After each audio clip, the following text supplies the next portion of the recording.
Howdy and welcome back to the workshop. In today's episode, I'm going to be embarking on one of the wildest knife making journeys that I will have ever undertaken. Here's the plan. This right here is the bone from an animal. Up until the point that I was actually physically holding this bone, I didn't know that this animal actually existed. This is the toe bone of a dire wolf. So dire wolves were an ancient creature that roamed all over the Americas as well as Eastern Asia, I believe. This right here is a toe bone of a dire wolf. It's been buried underground for quite a long time and has taken a dark black color. It looks really nice. And so I want to make a fitting blade to fit into this little handle. This thing is really comfortable in the 3-finger grip with your right hand. It's a little bit less comfortable with your left hand, but with the right hand, it feels just right. And so what I'd like to do is to make a claw-shaped blade. I was thinking either a claw or a cleaver, so I did a quick Instagram poll, and the results came back. People want to see the dire wolf claw. So my plan for the blade is this little integral bolster, claw-shaped, curved blade, and the steel that I'm going to be using is some wacky steel that I made when Jason Knight was here visiting this summer. It's twisted W's, and then I re-squared the bar, and then I twisted it the other way. So if you can visualize that, good for you. If not, it doesn't matter. The steel looks good, and it's going to be a cool, kind of organic, but still a little bit geometric-y looking pattern. So with that, before we fire up the forge, let's give a quick thank you to today's sponsor.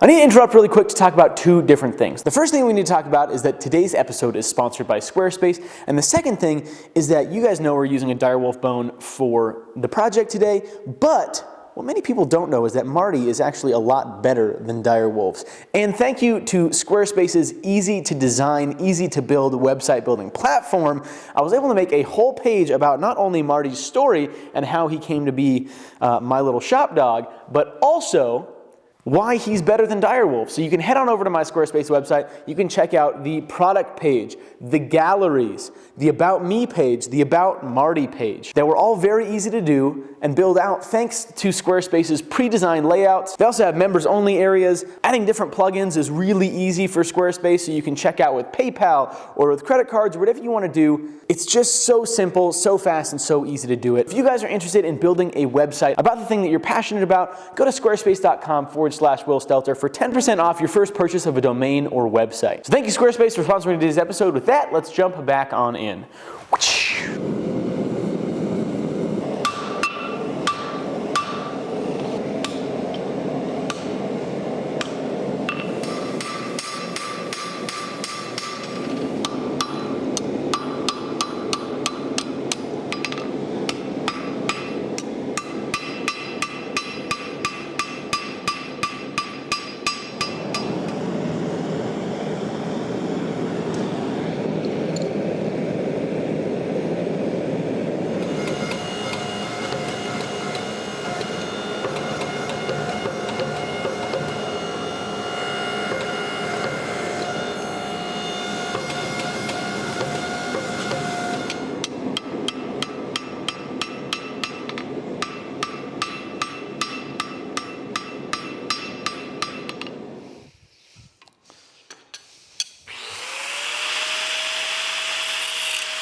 All right, with our blade hand sanded out and looking quite swell, if you ask me. It's time to move on to working on the handle a little bit. Now, this chunk of bone is a very funky shape. I'm not quite sure exactly how I want to attack it, but I do think that I'm gonna have to grind down the very top of it. I want to leave the rest of it completely as is.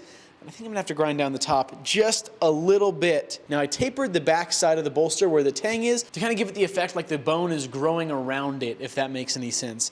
And so that's what I'm gonna shoot for, but I'm gonna have to grind down the top of that bone just a little bit. So we're gonna go ahead, give that a shot, get that thing flushed up on top, taking off as little material as possible, and then we'll move in to seeing what we can do to fit up this tang.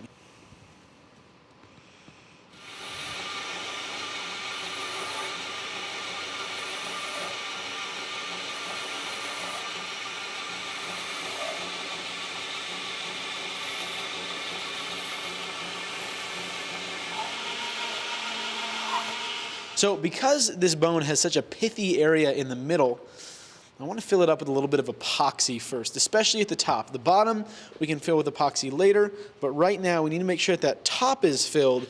For one thing, it'll strengthen the bone as we are actually fitting up the bolster of the knife to it. So for one thing is we want to make sure that this is stabilized so that as we're fitting up that bolster at the top, it's not going to fall apart on us. And then for another thing, we want to make sure that it's going to be able to polish up nicely, and so the solid dark black filling up the inside of the pith in there is going to look really nice. It'll look natural. It won't look really like it's been filled with anything. It'll look eggatized, like an eggatized dinosaur bone, which hopefully we'll be able to play with in a video down the line somewhere. All right. I'm just going to wait here for about 24 hours.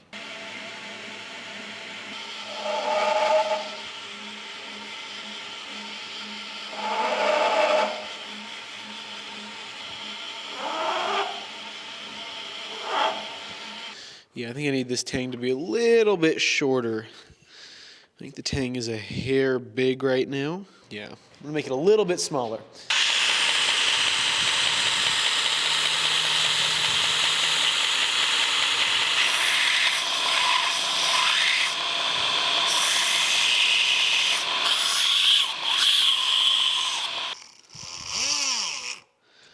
Interesting. Well, that drill bit went in really, really easy.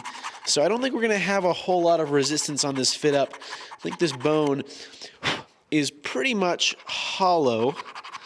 So this fit should go pretty quick. I really just have to fit up the top where I filled it with epoxy.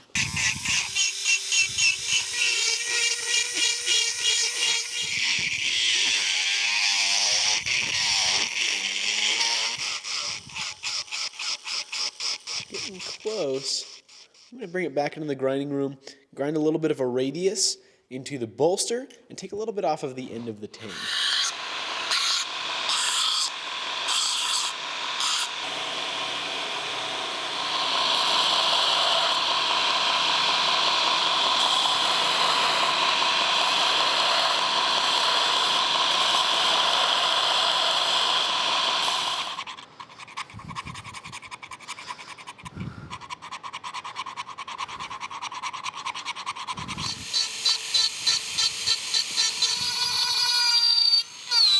You can use the soot from a candle flame on a piece of metal, and when you press it into the piece that you're trying to fit it to, the soot rubs off on that piece, and you see exactly where it's contacting, and then you can remove that and keep on going.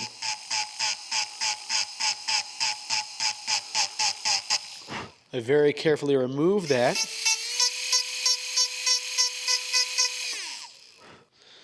I do the same thing over and over and over and over again until I have perfect contact all the way around.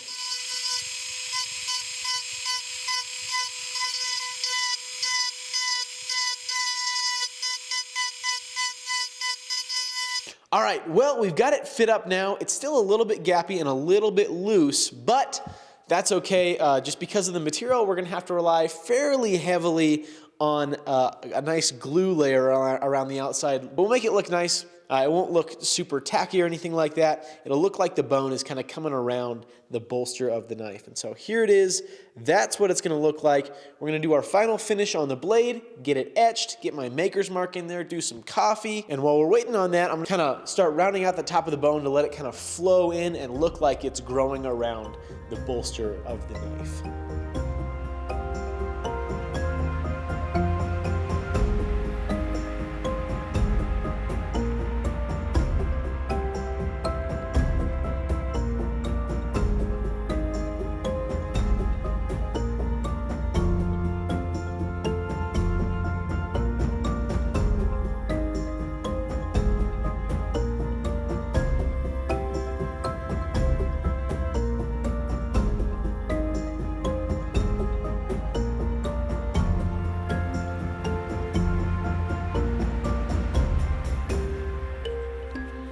Degreasing it for our second final etch.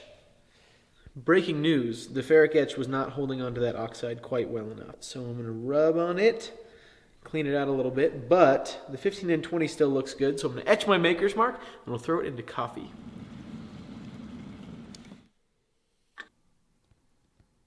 Whoa, my goodness.